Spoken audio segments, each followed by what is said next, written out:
thoughts on winning the 2023 championship? Um, pretty privileged. It was kind of a roller coaster. If you look at my performance, started off really good and had a full head of steam. After the first 3 4 races, it was like, oh, this is going pretty well.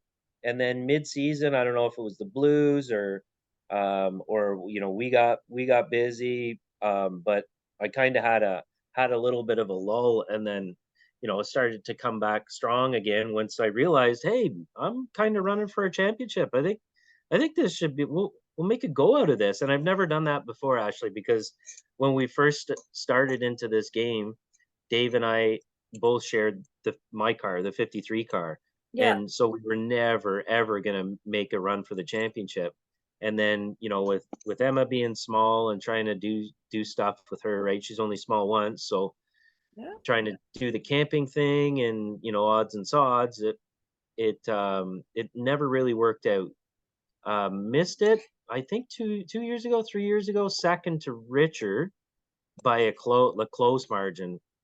Hmm. I don't no, that wasn't last year. Jess took it last year by a landslide. It must have been the year before. Maybe it was just before COVID, but and then this year it just kind of came together and it was like, oh, right, let's get on it. And then we had it pretty much locked up. Well, the last race for sure, but then it was like, okay, all we have to do is just be consistent. I don't have to go out, break any records. So that pressure is huge, right? It's like, oh, this is cool. And I've never had that pressure on myself for a championship. We went out, had fun, the whole family, win races, the winner stickers. That's what it's been out of. That's what it's been for us. But yeah, I feel pretty privileged. It feels really good. You must have seen my interview post race at Colors. It was like I don't know who the interviewer was, but he asked the wrong question. I was emotional. He asked me, um, "Who would you like to thank for getting you to the race week in, week out?" And it was like, oh dear. And I just jumped. It is totally a family gig, and it would be a different thing if I had to do it alone, like me and Dave alone. So my parents, they put in so much hard work, but specifically I thought of mom. And dad's he's not really able to get down onto floor level with the cars, so we do all maintenance up where it's accessible. But Friday night, setting up the race cars, you're down on the ground, you have them on the scales, you're tweaking and turning, and mom's at the scale, and it's like, yeah. So the guy asked me that question, and that's where my mind went, and I was like, uh, like I couldn't thank my sponsors. I couldn't thank. I was just a flustered mess. So that's what it means, right? That's the Yeah. answer to your question. It was I couldn't even get it out. So, and I don't even know what it's about. Like it's definitely not about money. It's it maybe recognition amongst my peers, personal pride for sure. Like I do spend a lot of time in the shop. Right. Um, just twinking and tweaking, and then looking for little parts, because these little race cars, you're making the parts, or you're sourcing them on marketplace for little bits and pieces. So it is a lot of work, and it feels really good, really grateful. Yeah, super proud. The whole organization, the Bradley Brothers Racing Organization. From all the way from mom and dad to the pair brothers, Oh, even absolutely. even the littlest helpers. Oh yeah, sure. Yeah, the girlfriends, like it's all, from the time we get the schedule, it's like, okay, here's the schedule, kind of plan our lives around that. And that's kind of tough for certain people to digest. And so that, like I said, this year it worked out. I don't You met Ali, I think, when we were down at the Toronto Indy, right? So Yep. this was her first year exposure, and she loves it. She loves the club, the people. So I got her locked in, and that's huge. That's huge. So got to keep her happy doing that, because that's the important thing, right? Yep. Yeah, last thing I would want is to haul somebody to the racetrack, Emma included. Like she'll wake up Saturday mornings and she'll get right up in her racetrack gear and like we have there's almost a uniform, right? She puts on her pink stuff and let's go to the racetrack, Dad. It's perfect day for the racetrack. And that's like, holy cow, that means so much. Oh, that's awesome. Yeah. And along those lines, what I was going to ask is, there's out of the memorable moments you had this year, what stands out to you from the championship campaign? Um well, that is a good question. I haven't really thought about it. I think sharing the podium with Dave and I think Dave's driving style that like I think watching Dave go you know, it doesn't sound like it's about me, but it's really not. We put a lot into Dave's car and watching him you know, he's smartened right up the last couple of 4 races. It was like, holy crap, where'd this guy come from? Driving style changed, the car changed, and it was you know, that super proud moment of sharing podium with Dave. And I think velocity last year, I think fall velocity, we were 1-2 on Yeah. the podium, and that was like again super emotional. But this year it seemed to be like consistent, boom, boom, boom, boom, and it was just like it's given me goosebumps. So I think that is the takeaway for this year. You know, winning a couple of three features or whatever, that you know that really makes it. But Hmm. um, you know, and at the most difficult track too. Varney is crazy hard, super technical. It's short, but it's quite a package. So those ones are tough. Where those are tough races to win. So I'm gonna say both races at Varney and just watching us Bradley brothers team be very successful. No, I mean between both of you, you guys, I think, because I think Dave had 3 wins too. You had your three, so I mean that's half the schedule right there, just in your Exactly. dad's house. Yeah. Yeah, we took some hardware, that's for sure. Yeah, super proud. And then when we were unloading and unpacking after Thanksgiving, it was like, holy cow, like we took some hardware, you know, heat wins, and it was really just such a cool feeling. No, that's. I mean, let's face it, the competition didn't make it easy this year, as I mean, it was close racing every single week. What are your thoughts on the current competition level that we have with the Outlaw Midgets? It's awesome. It's so much fun. Like it's really um you know, the past 6 7 years with I guess it would start with Jamie Bound, Jody Bound, and then Jessica. It was like, holy cow, those guys, you know, you're almost racing for second. They're either gonna wreck or so it was really difficult. And this year there wasn't any of that. Competition was like at Frost Fest, it was that race was phenomenal. I don't know if you were there or Yeah, watched no, that. It was I so was there. cool. Yeah. Yeah.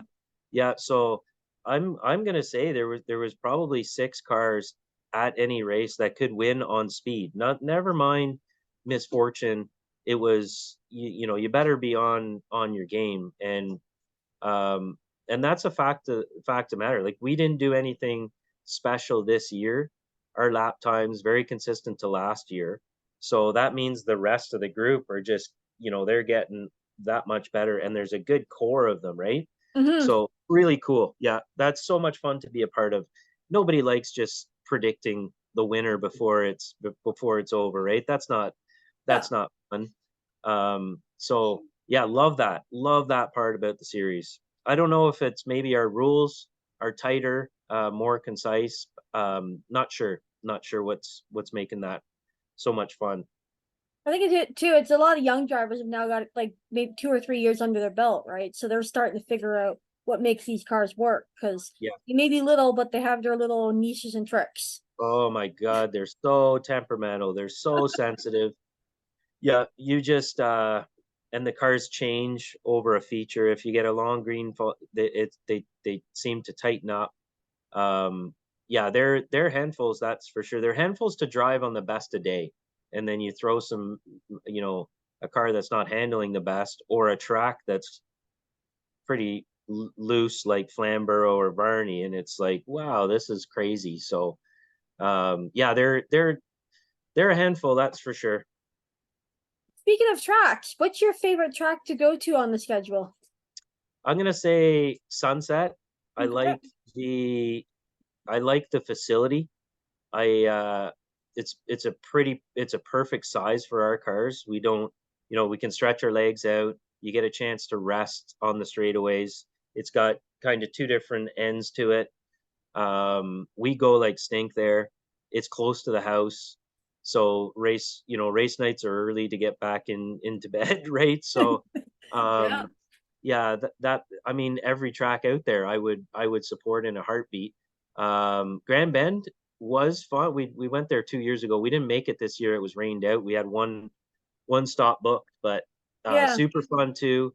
A little bit tight, like it's a glorified go-kart track, really. With some, it's like it's got a weird dog leg at the front straight, which was the back straight or what, but it's it's crazy. And you know, Varney had pretty good success there. We were treated really well there. I like the fact that it's a small, tight, high bank. It's pretty cool, but it's so bumpy. The little Yeah. cars without the suspension are buggers on the bumps. Like all those bumps come right through your neck and your elbows and your back. So the smooth ones are the nice ones, and Sunset, although it's got some rumble strips to it, it'd be my favorite. So just hearing from late model guys and how bumpy Peterborough can be, what's bumpier, Peterborough or Varney?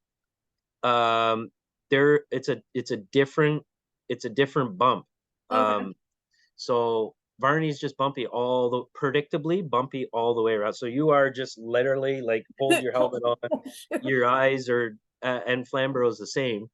And then Peterborough is flat except for a couple bumps. Like everybody knows about turn one. Turn one, if you hit it bad on our cars, you're just gone. And you could see that from the footage of this year's colors. It was like Mm, the front end is bouncing around. Um, if they were to pave turn one and two at Peterborough, it would be almost dangerous for us because we in the back corners we yeah. just let off just a little bit and touch the brake, and then that's it. Like we're full open around 3 and 4. It Wow. feels like there's so much traction there. So love Peterborough too. Hard to pick a favorite really. Yes. I just don't like the bump and where it is in Peterborough. If it wasn't there, it would be by far my favorite. Oh, Yeah, it's that's about my elbow still. I banged my elbow real bad at colors and it was really sore for about 3 weeks. And you know oh what? wow. Still it's not right. Just I nailed like a roll bar inside the car. But yeah, that was a fun race. Always is. Fall colors is so much fun. Love the big race feel. The you know, feels like you're a part of a real big deal.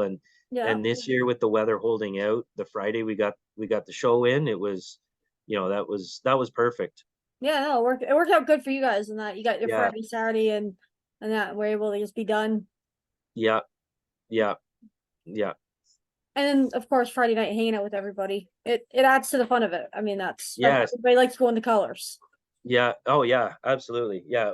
We didn't get a chance to camp this year. Maybe next year. You know, kind of the weather was just so doom and gloom, right, for that whole weekend. But yeah, it is fun.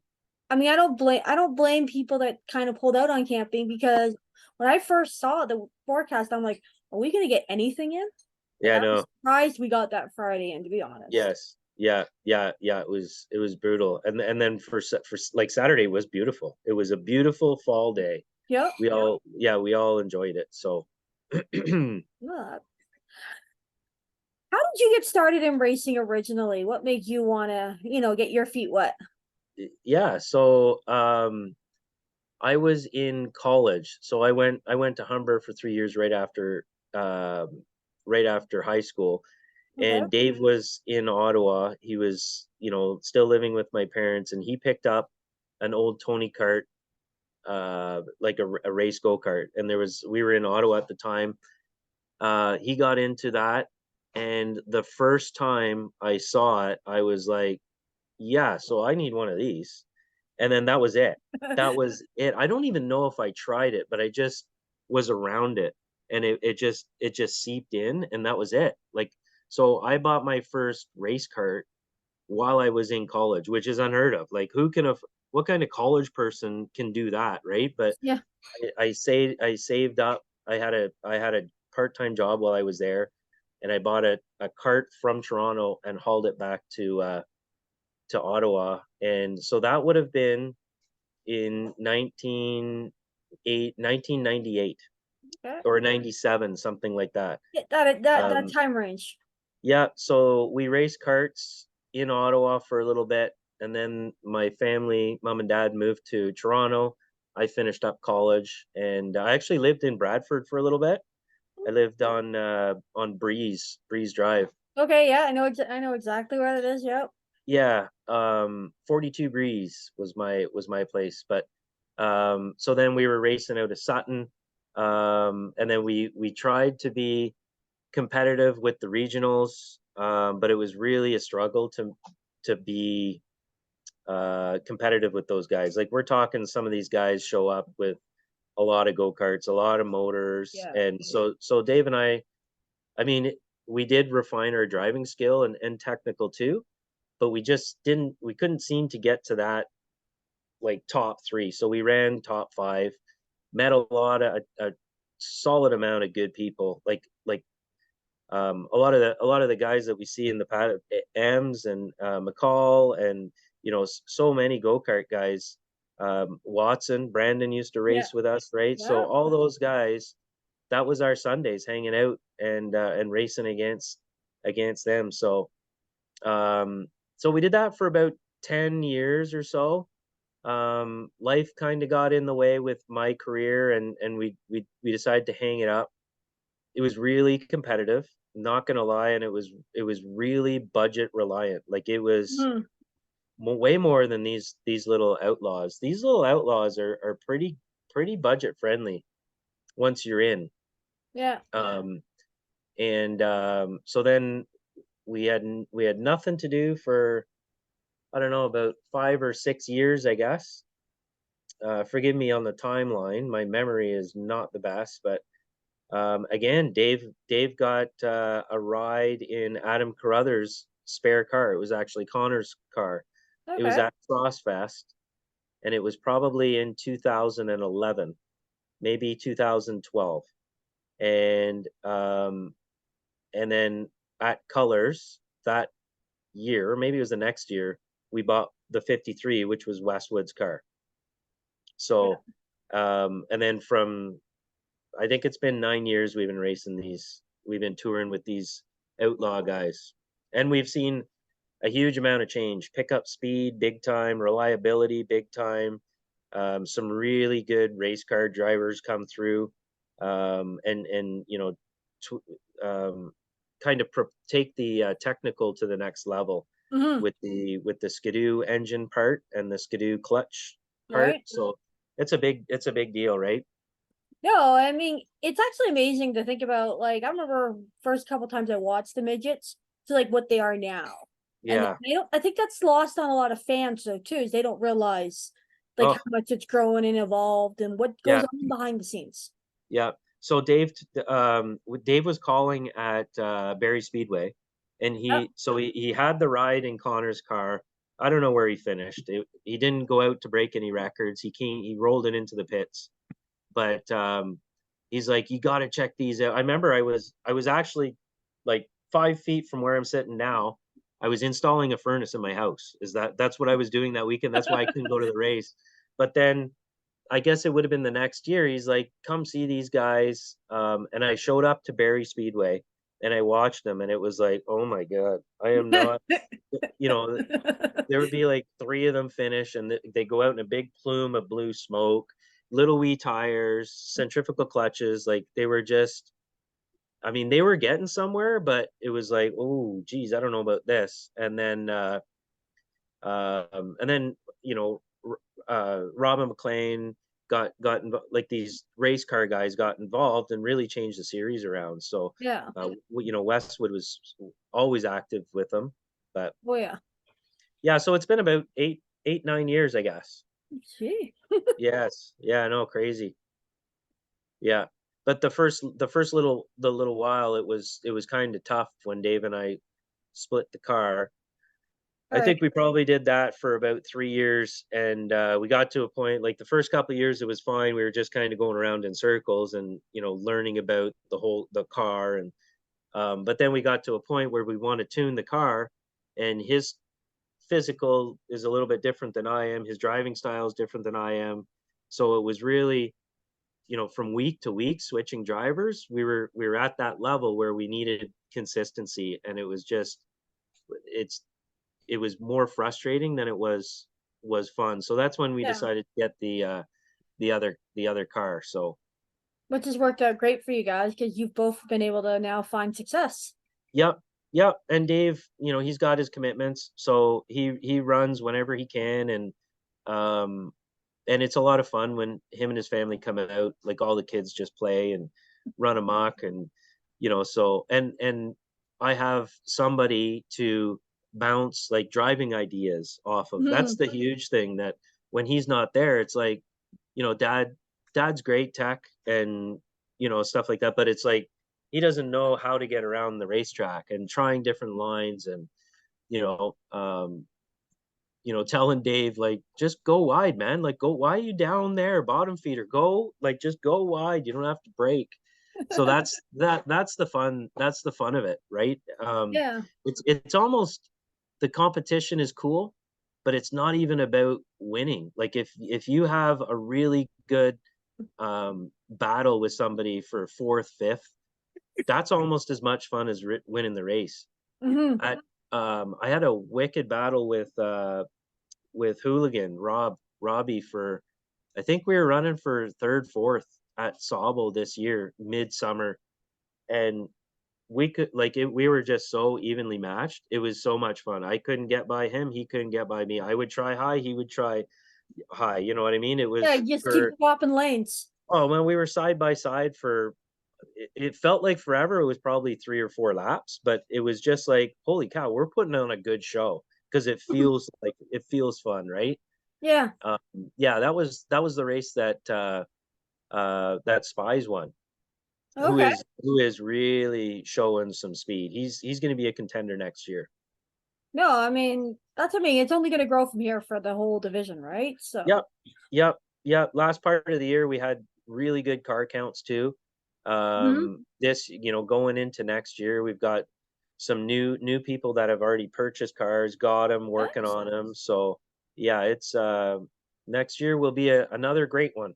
No, that's always good to hear. And that's Yes, that's yep. what you like to hear from every series is that they're continuing to grow and evolve. Yes. Yeah, that's right. It's right. And it's such a struggle, right? To Mhm. find anybody interested in motorsports. Like, you hear tracks closing or threatening to close. Sponsorship money is so hard to come by for the series, let alone the race cars, but the series. Yeah, it's so to have a half decent number on the asphalt scene is pretty cool. Mhm. Yeah. Last question. What's your advice to somebody getting started as we talk about those guys that are now looking to, get their feet wet? Yep. Just try not to break any land speed records. It is not going to happen in the first year. And you see a lot of people buy a car and then just concentrate on getting their motor built. And Mhm. it's not about having a motor. Dave Bradley's motor is bone stock. We took it out of snowmobile, and that's the honest truth. We took it apart and put it back together, but look at the performance that thing puts on. So Mhm. um, you see a lot of guys come in. You have to have. It would be wise to have technical knowledge to come in, because they are finicky, and Mhm. they're not like late models, mini stock. You can look around. You can buy parts. These ones here, you kind of gotta think about it. You gotta build them. You gotta design them, and so um, that that part it's better if you're handy. Right. But my there is, Westwood still builds parts. I'll build axles and stuff in the shop here. I put our bodies together. Jessica will do bodies, so there's people around, but it's really great if you can learn it. You don't necessarily have to know it, but if you have the mindset to say and not get frustrated, say, okay, I got to learn this, Yeah. and research at home, and then do your maintenance. That's it. You can't come out, you can't park it on Saturday night, not touch it, and expect to have a good day the following weekend, right? It's not. You'll get frustrated. Mm-hmm. We spend a lot of time in the shop, and my daughter will attest to it, right? And it's not a lot of money in the shop. We're not spending to change parts. We're just going through and making little tweaks and learning from the last day out, learning the different track is going to need a different setup or gearing, or so that's the part that I kind of like. I like, doing the machining, doing all that engineering stuff. That floats my boat almost more than driving, really. All right, well, that's all the questions.